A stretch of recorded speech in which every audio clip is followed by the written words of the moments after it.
যে কথা বলেছিলাম মুসলমান শুনে রেখে দাও, জেনে রেখে দাও। মুসলমানের কোয়ালিটির নাম দিয়েছি 5 নম্বর মুসলমান, 5টা কোয়ালিটি। একটা মুসলমান জাতির নাম দিয়েছি, যে জাতির নাম, যে মুসলমান কোয়ালিটি তারা হচ্ছে জান্নাতি মুসলমান। জোরে বলুন। আর একটা কোয়ালিটির নাম দিয়েছি, ওরা হচ্ছে জান্নাতি মুসলমান, ওরা হচ্ছে শুকর মোল্লা। কি বললাম চাচা? শুক্র মোল্লা।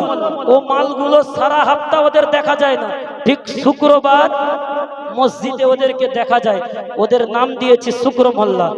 আর একটা মুসলমান জাতির নামাজির কোয়ালিটির আর একটা নাম দিয়েছি, তার নাম হচ্ছে আলু মোল্লা। আপনি বলবেন আলু মোল্লাটা কি? আলু মোল্লা হচ্ছে ওই ব্যক্তি, কিছু কিছু মুসলমান জাতি আছে, কিছু কিছু মুসলমান জাতির জোয়ান যুবক ভাই আছে, ওরে বন্ধু দুঃখ নিও না, কষ্ট নিও না। ওই ব্যক্তিকে আপনি জলসা হচ্ছে দেখতে পাবেন, জলসার সভাপতি। মসজিদে গিয়ে দেখেন মসজিদের কেশিয়ার, এইদিকে ড্যান্স হাঙ্গামা হচ্ছে, গিয়ে দেখেন ও ড্যান্স হাঙ্গামার ওইখানে সভাপতি। মাদ্রাসায় গিয়ে খোঁজ নিয়ে দেখেন মাদ্রাসার সেক্রেটারি, মাদ্রাসায় গিয়ে দায়িত্ব নিয়ে দেখেন মাদ্রাসার কমিটির মধ্যে যুক্ত। ওইদিকে মন্দিরের মধ্যে গিয়ে দেখেন ওদের যে পুজো হয়, ওদের পুজো কমিটির ভিতরেও এ জওয়ান মুসলমান জাতি জড়িত হয়। এর নাম দিয়েছি কি মোল্লা? ভালো করে শুনে নাও, কিছু জিনিস শিখে নাও। এর নাম দিয়েছি আমি আলু মোল্লা, কারণ এ সব জায়গায় চলে। আপনারা জ্ঞানীজীবী মানুষ, বুদ্ধিজীবী মানুষ, বলো মুসলমান বলো, আলু এমন একটা জিনিস, এমন কোন তরকারি আছে যে তরকারিতে আলু চলে না?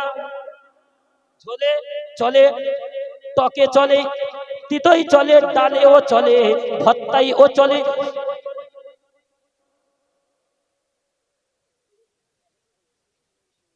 যে কথা বলেছিলাম মুসলমান সমস্ত জায়গায় আলুটা কিন্তু চলে, হ্যাঁ কি না? ওই রকম ভাবে ওই জাতি মুসলমান জাতি, ও এমন একটা ভাব নিয়ে রেখেছে, ও বলে আমি মুসলমান হতে পারি, আমি হচ্ছে আলু মোল্লা, আমিও সব জায়গায় চলবো, সব জায়গায় চলবো। আর একটা মুসলমান জাতির নাম দিয়েছি, তার নাম দিয়েছি ইদু মোল্লা। কি মোল্লা? ইদু মোল্লা। ও মাল কি করে 5 ওয়াক্তে যায় না, শুক্রবার যায় না, কি করে ওই আলু মোল্লার ভিতরেও থাকে না, ও সির্ফ ঈদ আর বকরা ঈদে মসজিদে যায়। আবার কখন যায়? সবার আগে গিয়ে ফার্স্ট কাতারে ইমাম সাহেবকে বলে, ইমাম সাহেব নিয়তটা বলে দিন, নিয়তটা বলুন, নিয়তটা বলুন। তো ওকে খোঁজ নিয়ে দেখা যায় ওই ব্যক্তি কি করে, সূরা ফাতিহাও জানে না, রুকুত তসবিহ জানে না, সিজদার তসবিহ জানে না। ও কি করে নিয়ত নিয়ে টানাটানি করে, তোর তো এমনিতেই হবে না, এমনি সিজদা ঢুকে চলে যা তুই, তোর তো এমনিতেই হবে না।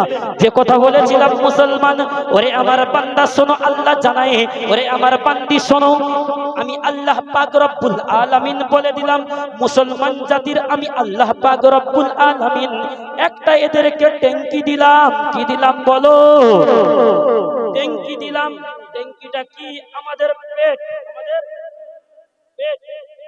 আল্লাহ পাক রব্বুল আলামিন বলেন, বান্দারে ওই ট্যাঙ্কির ভিতরে হালাল জিনিস দিবি, হারাম জিনিস দিবি না। কারণ দুনিয়ার জমিনে একটা আপনাদের যুক্তি দিলে বুঝতে পারবেন। বলো মুসলমান বলো, আপনি ধরে নেন আপনার একটা গাড়ি কিনেছেন, বাইক কিনেছেন, ওই বাইকটা কেনার পরে বাইক কি কিন্তু চলে, পেট্রোলের মধ্যে চলে। আপনি যদি বাড়ির মধ্যে মস্তানি মেরে এসে বলেন আমার বাপের টাকায় বাইক কিনেছি, বাপের টাকায় গাড়ি কিনেছি, নিজের রক্ত ঝরানো টাকায় গাড়ি কিনেছি, দোকানদারের মতো ট্যাঙ্কির মধ্যে পেট্রোল দিতে হবে, আমি তো টাকা দিয়ে কিনেছি, ওর কথা শুনবো মানে?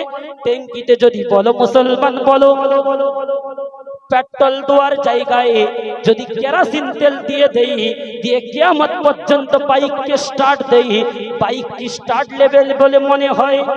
কোনোদিন স্টার্ট নেবে না। কারণ তোর দরকার ছিল কি? পেট্রোল।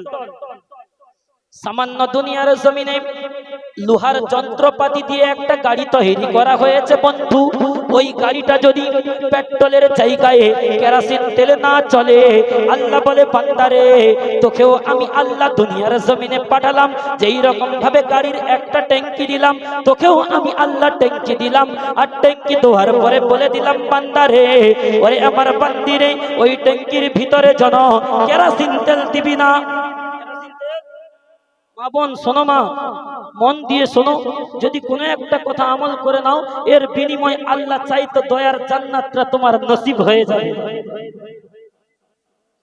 ওই ট্যাঙ্কির ভিতরে বান্দারে হালাল জিনিসগুলো দিবি, হারাম জিনিস দিবি না। আর হালাল জিনিস যখন দিবি বান্দা, আমার কাছে হাত তোলার প্রয়োজন হবে না। বিপদে পড়েছো, আপদে পড়েছো, মুসিবতে পড়েছো, আমি আল্লাহ চাইতো তোমাদের সকলকে আমি আল্লাহ, তোমার হাত তোলার দরকার হবে না। মনে মনে বলবে রব্বানা, তোমার ওই ট্যাঙ্কির মধ্যে হালাল জিনিস দেওয়ার কারণে আমি আল্লাহ, তোমার ওই ট্যাঙ্কিতে পেটের মধ্যে হালাল খাদ্য দেওয়ার কারণে আমি আল্লাহ তোমাকে মাফ করে দেবো। কিংবা ওই মুসিবতের সময়, বিপদের সময় পেটের মধ্যে যদি হালাল বস্তু থাকে, তোমার দোয়াটা, তোমার অন্তরের খবরটাকে আমি আল্লাহ কবুল করে নেব। একটা কথা বলবো, রাগ করবেন না তো? আচ্ছা, ওই সময় যদি আমি আমার পেটের মধ্যে যদি এতিমের হক মারা টাকা কিংবা খাদ্য কিংবা গরিব দুঃখীর কাছ থেকে জোর করে কেড়ে নেওয়া টাকা কিংবা বন্ধন গ্রুপের টাকা কিংবা সুদের টাকা ওই পেটের ভিতরে আমার আপনার থাকে, ওই সময় দোয়াটা কবুল হবে তো বাদ্দা? হবে আব্বা বলো? কোনোদিন হবে না। কারণ দুনিয়ার জমিনে সামান্য ওই গাড়ি যদি পেট্রোল ছাড়া কেরোসিন তেলে চলতে পারে না, তুমি আমি কেমন করে চলবো বলো? তোমার আমার দোয়াটা কেমন করে আল্লাহর দরবারে কবুল হবে বলো? তাই আমি আর বেশি দেরি করব না, সময় হয়ে গেছে, রাত্রি 1:30 হয়ে গেছে। আপনাদের কাছে আমি একটা আপত্তি রাখতে চাই।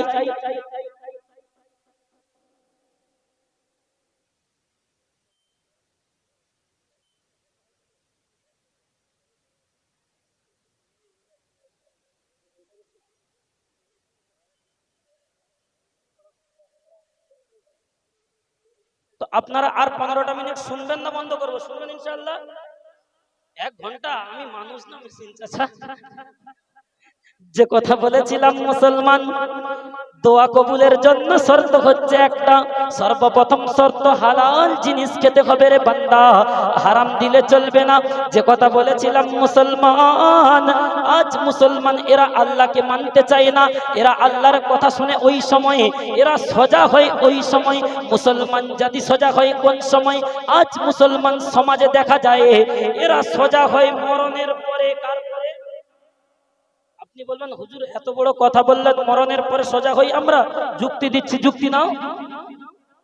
ওগো জ্ঞানীজীবী মানুষ, ওগো বুদ্ধিজীবী মানুষ, ওগো মেদিনীপুরের মুসলমান, ওরে আমার মা বোনেরা, তোমরাও কানটা দিয়ে শোনো। মা, দুনিয়ার জমিনে আমরা দেখতে পাই, ভালো করে শোনো ভাইজান, দুনিয়ার জমিনে আমরা দেখতে পাই সাপুরিয়া কিন্তু বিন বাজায়, হ্যাঁ কি না? সবাই আমার দিকে মনোযোগ দাও। সাপুরিয়া বিন বাজায়, হ্যাঁ কি না? সাপুরিয়া বিন বাজায়। ওগো মুসলমান বলো বলো বলো, ওই বিনের আওয়াজে বিষাক্ত সাপ আসে। আর আপনাদের এই দিকে যেই সাপটা পানির মধ্যে চলে, ওই সাপের আপনারা কি জল ঝাড়া সাপ? ওই বিনের আওয়াজে কি জল ঝাড়া সাপ আসে? কথা বলো, ভালো করে বুঝছো কথা? ওই বিনের আওয়াজে পানি ঝরা সাপ আসে না, আপনাদের কথা অনুযায়ী জল ছাড়া সাপ আসে না, বিনের আওয়াজে বিষাক্ত সাপ আসে। বলো মুসলমান বলো, আমরা আজ এই জান্নাতের বাগানে বসে আছি। দুনিয়ার জমিনে এক ব্যক্তি ছিল, একটা মানুষ ছিল, একটা ব্যক্তি ছিল। ব্যক্তিটা কি করেছে? বিন বাজাতো, বিন বাজাতো। আমার কথাটা শোনো বন্ধু, গায়ের লোমটা দাঁড়িয়ে যাবে। দুনিয়াবি যুক্তি দিয়ে আপনাকে আমি বুঝাতে চাই রে বন্ধু। ওই ব্যক্তি বিন বাজাতো, এমন বিন বাজাতো, বিষাক্ত বিষাক্ত সাপকে ধরতো। ওই ব্যক্তিটা একদিন এমন কি হয়েছে, একটা ব্যক্তি কি করেছে, ওনার বাড়ির পাশে একটা দেওয়াল ছিল, ভালো করে শোনো বন্ধু, ওই দেওয়ালের ভিতরে গর্তকের ভিতরে বাড়িওয়ালা ধরে নেন আমার আরিফ ভাই ওই সাপটাকে দেখেছে, দেখার পরে উনি হয়তো ভাবছে কোনো একটা বিষাক্ত সাপ আমাদের গ্রামে যে ব্যক্তিটা সাপুরিয়াটা বিন বাজাই তাকে ডাক দেই দিয়ে কি করেছে, তাকে ডেকেছে, সাপুরাকে ডেকেছে, ডাকার পরে সাপুরিয়া বলে কি দেখেছো বলো, বলে আমি দেখেছি একটা সাপ ঢুকেছে, কি সাপ আমি জানি না, তবে আমার মনে সম্ভব ওইটা বিষাক্ত সাপ হবে। সাপুরিয়া বিন বাজাতে থাকে, 1 ঘন্টা বিন বাজায়, 1.5 ঘন্টা হয়ে যায়, সাপ গর্ত থেকে বার হয় না, সাপ গর্ত থেকে বার হয় না। এমন একটা সময় সাপুরিয়ার মুখ থেকে রক্ত বার হতে শুরু হয়, রক্ত বার হতে শুরু হয়, যখন রক্ত বার হতে শুরু হয় ওই সময় সাপুরিয়া বলে ভাই রে, আমার মনে হয় এই গর্তকের ভিতরে কোনো সাপ নাই। পানিটা দাও ভাই, একবার দরুদ শরীফ পড়েন আপনারা, তারপরে বলছে আল্লাহুম্মা সাল্লি আলা।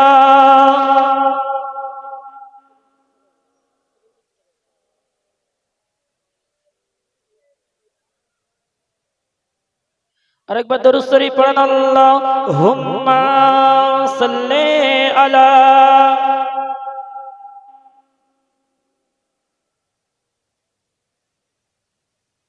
পড়েন মোহাম্মতে আল্লাহুম্মা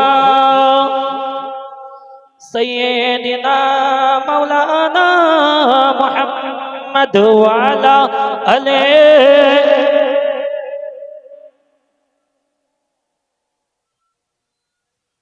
যে কথা বলেছিলাম মুসলমান, ওই সময় বাড়ি মালিক বলে ভাই রে, আমার তো মনে হয় সাপ তো ঢুকেছে, আমি নিজস্ব চোখে দেখেছি। ওই সময় কি করেছে বাড়িওয়ালা, কি করেছে, সাপুরিয়ার বিনের আওয়াজে যখন গর্তক থেকে সাপটা বার হচ্ছে না, গ্রাম অঞ্চল বুদ্ধি অনুযায়ী কি করেছে, গর্তকের ভিতরে পানি ঢালা শুরু করেছে। যুক্তিটা কোথায় নিয়ে যাচ্ছে শোনো, খুব জ্ঞানী কথা একটা বলছি।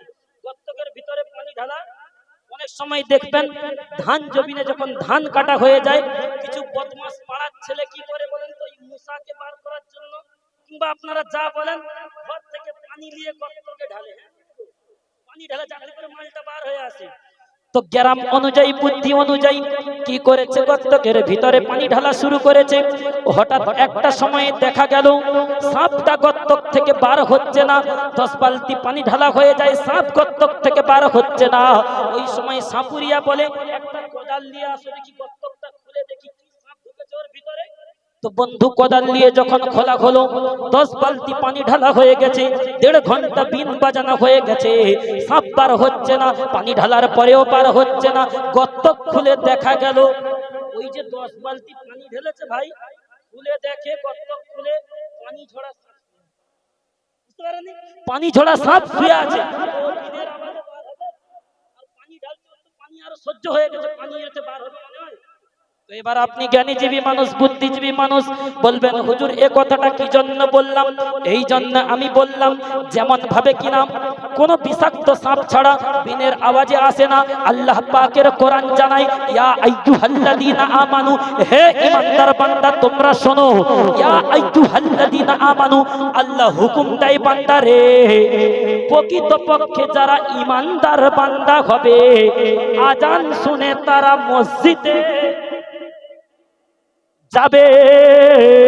প্রকৃতপক্ষে ইমানদার বান্দা যারা হবে না, প্রকৃতপক্ষে ইমানদার বান্দি যারা হবে না, না আজানের আওয়াজ শুনে, আজানের কথা শুনে নামাজের পার্টিতে তারা যাবে না, নামাজের জন্য মসজিদে যাবে না। ওরা হচ্ছে ওই মার্কা মুসলমান। কেমন? ওরা হচ্ছে, রাগ করছেন, ওরা হচ্ছে পানি ঝাড়া মার্কা মুসলমান। কারণ পানি ঝাড়া সাপ বলে যত তুমি বিনের আওয়াজ দাও, আমি গর্তক থেকে বার হচ্ছি না, আমি গর্তক থেকে বার হব না। যত তুমি পানি ঢালো, গোটা সমুদ্রের পানি, গোটা মেদিনীপুরের পুকুরের পানি গর্তকে ঢুকে দাও, আমি ওর ভিতরে খেলবো, আমি গর্তক থেকে বার হব না। ওই রকম ভাবে আমাদের কিছু মুসলমান জোয়ান যুবক ভাই আছে, কিছু বয়স্ক চাচা আছে, যাদের একটা পা কবরে চলে গেছে, এখন পর্যন্ত চাচা মসজিদে যায় না। চাচার 60 বছর বয়স, ও কি করে জমি থেকে জমির আল কাটতে পারে, মাল মসজিদে যেতে পারে না। আর যদিও শুক্রবার একবার যায়, আবার গিয়ে চেয়ার না, কেন গো চাচা ওইখানে কোদাল নিয়ে করছিল? বলে না হুজুর, মসজিদে আসলে কোমর ব্যথা করে, কোমর ব্যথা করে। ভাবতে হবে পাক্কা চিটিং বাজ, পাক্কা চিটিং বাজ। তুমি দুনিয়ার সমস্ত জায়গায় তুমি সবকিছু করতে পারো, মসজিদে আল্লাহর ঘরে যখন যাও তোমার চেয়ার প্রয়োজন হয়ে যায়। আর আল্লাহ পাক রব্বুল আলামিন বলেন, ওরে আমার বান্দারি, তোমাদেরকে ওই রকম মুসলমান হতে হবে যেমন ভাবে কিনা বিষাক্ত সাপ বিনের আওয়াজে আসে, তোমাদেরকে ওই বিষাক্ত সাপ হতে হবে। আল্লাহর ঘর থেকে যখন আজানটা হাত দেবে, হাইয়া আলাস সালাহ, এসো বান্দা নামাজের দিকে, এসো বান্দা নামাজের দিকে, এসো বান্দা ভালাইয়ের দিকে। আমি সমস্ত জায়গায় জলসায় একটা কথা বলি, আপনাদের দোয়ায়, আব্বা আম্মার দোয়ায়, আল্লাহ পাকের খাস রহমতে সেই চাঁদ রাত থেকে আল্লাহ পাক দুনিয়ার কোনায় কোনায় আল্লাহ নিয়ে যাচ্ছে, এমন কি আল্লাহ পাকের রহম। আচ্ছা একটা কথা বলি আপনাদের, আমি যদি এখানে চুপচাপ বসে থাকি, আপনারা কি চুপচাপ মেরে বসে বসে আমাকে দেখবেন খালি? আর এত মানুষ বসে আছেন, ধরতে গেলে টোটাল 400-500 মানুষ মা বোনদের নিয়ে, নাকি গো ভাই? এরা বসে আছে কি জন্য? আমার মুখের জবানের বাণী শোনার জন্য, মুখের দুটো কথা শোনার জন্য, হ্যাঁ না গো? নিশ্চয়ই আমার মুখের কথা শোনার জন্য। আল্লাহর কি রহমত, আল্লাহর কি কৃপা। আল্লাহ বলে আমার বান্দাকে আমি আল্লাহ এতটা পাওয়ার দিয়েছি, এতটা ক্ষমতা দিয়েছি, এই জবানের দ্বারাই আমার বান্দা কি করে দুনিয়ার মানুষকে একত্রিত করিয়ে নিয়ে কোরআন হাদিসের বাণী শোনাতে থাকে। যারা প্রকৃতপক্ষে যাদের দিলে ঈমান থাকবে, তারা যখন এই রকম দিনী মাহফিল হবে, তারা এই জায়গা ছেড়ে কোথাও যাবে না। কারণ দুটো বাজতে যায়, আপনারা এখনো পর্যন্ত যাচ্ছেন না। ভাবতে হবে আমাদের দিলে আল্লাহ পাক অল্প পরিমাণ, ক্ষুদ্র সরষা পরিমাণ হলেও ঈমানের প্রভাব আছে, তো সেই প্রভাবটাকে আমাদের কাজে লাগাতে হবে। চলো, যে কথা বলেছিলাম, মুসলমান ওই রকম পানি ঝাড়া মার্কা সাপ হলে হবে না, বিষাক্ত সাপ হতে হবে। এমন বিষাক্ত সাপ হতে হবে, ওই রকম ভাবে এমন পাকাপুক্ত ঈমান ভিতরে রাখতে হবে। আজান শুনে মসজিদে যেতে হবে। মা বোনদেরকেও দুটো হাতে ধরে বলে যাচ্ছি, মা আজান শুনে সর্বপ্রথম তোমাকে নামাজের পাটিতে আসতে হবে। যখন তুমি আল্লাহর কথা শুনবে, আল্লাহর হুকুম মানবে, আল্লাহ পাক রব্বুল আলামিন বলেন, যখন তুমি আমি আল্লাহ আমার কথাকে মানবে, আমার নবীর তরিকাকে মানবে, আমার হুকুমকে পালন করবে, গোটা দুনিয়াবাসীকে আমি আল্লাহ তোমার সামনে মাথা নত করে দেব।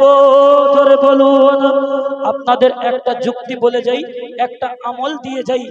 আপনারা খুব জ্ঞানী মানুষ, খুব ভাগ্যবান মানুষ, কারণ আল্লাহর রাসূল সাল্লাল্লাহু আলাইহি ওয়াসাল্লাম তার হাদিসের মধ্যে জানাই, আল মসজিদু বাইতুল্লাহ, মসজিদ হচ্ছে আল্লাহ পাকের ঘর, আর আল মাদ্রাসাতু নাবিয়ুল্লাহ, মাদ্রাসা হচ্ছে আমি নবী আমার ঘর।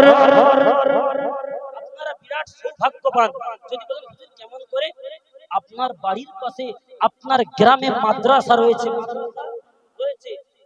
আল্লাহ পাকের নবী জানাই, জনাবে মুহাম্মদুর রাসূলুল্লাহ সাল্লাল্লাহু আলাইহি ওয়াসাল্লাম জানাই, আল মাদ্রাসাতু নাবিয়ুল্লাহ, আমি নবী বলে গেলাম, মাদ্রাসা হলো আমি নবী আমার ঘর।